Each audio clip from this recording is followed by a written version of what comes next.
What's up guys, my name's Liam, and in today's video we're going to be taking a look at the brand new Waizowl Cloud Ultra. I was really excited to get my hands on this mouse as it is utilizing their brand new UWB technology, which stands for ultra wideband. Where previous gaming mice were operating on a frequency of 2.4 gigahertz, this does operate on a higher frequency between 3.1 to 10.6 gigahertz, and it's supposed to add all kinds of benefits just to the overall latency of this mouse. So in this video I'm going to be breaking down how my experience has been with it so far, and hopefully by the end of this video I'll be able to help you decide whether or not this could possibly be the perfect gaming mouse for you. So let's check it out.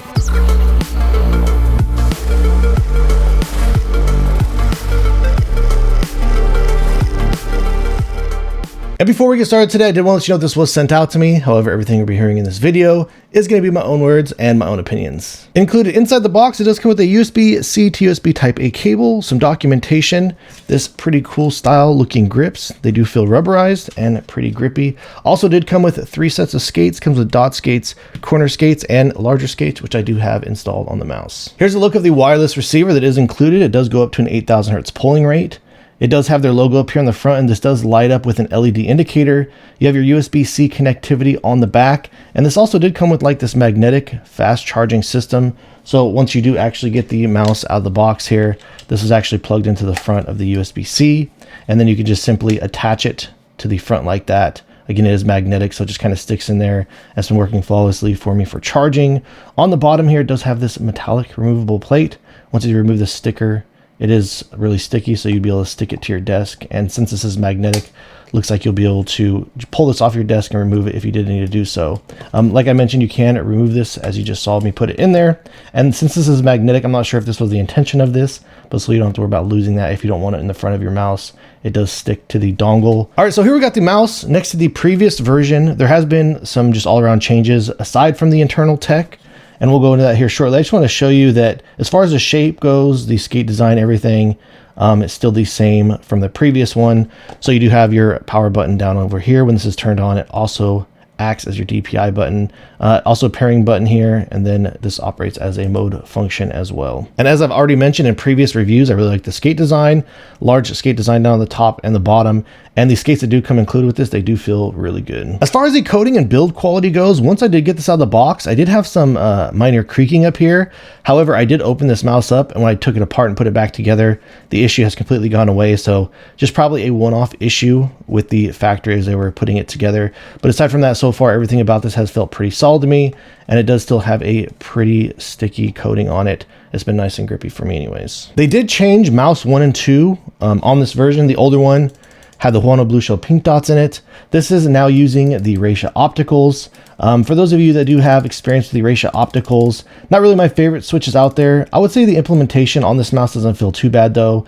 You don't get a whole lot of post or pre-travel as you are clicking on this. If you were to click up here in the front, you do get just a little bit more. I would say that it does get a little bit heavier back here in the rear, but all around, I do kind of still prefer to miss the Huano blue shell pink dots that were in here previously.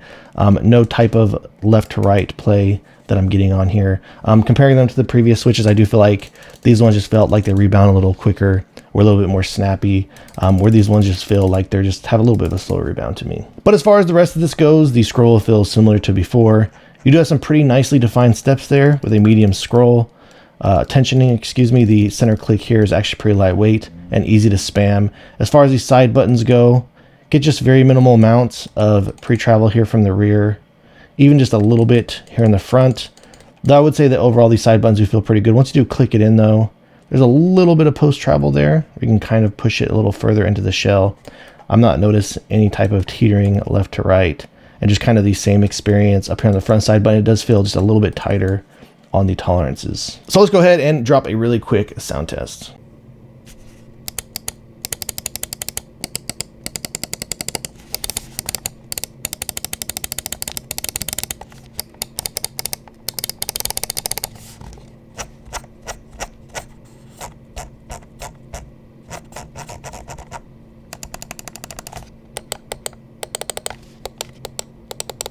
As far as the weight and balance goes with the previous mouse, again, having the larger skates on here, I'll drop that on the scale really quick. Looks like I had this one coming in about 57.9 grams. Again, I did put the larger skates on here.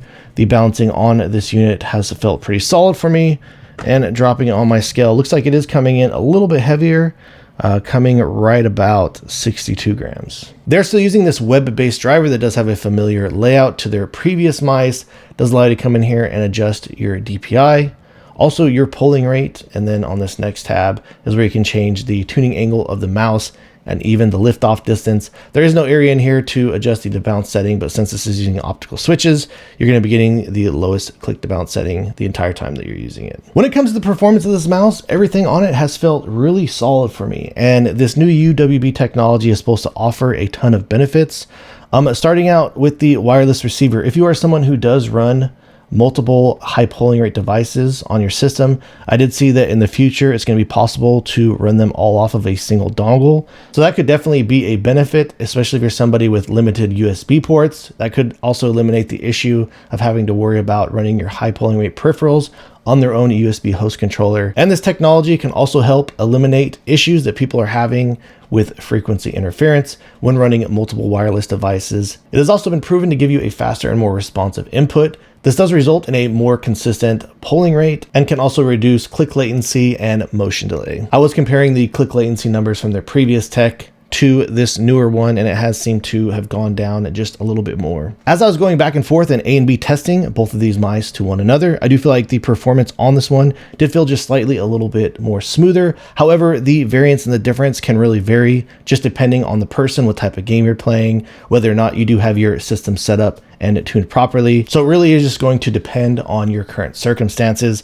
Though I'm always a huge fan and I always support technology moving forward in the right direction, I really feel like the state that we've gotten at with latency and everything, it's really gotten just about low enough. I kind of feel like something would be more important if it were to provide you just overall a more stable and a more consistent experience. And I do feel like that is something that this just offers all around. So I am really excited to see Waizowl moving in this direction. It does say on one of their images that this technology is exclusive to them.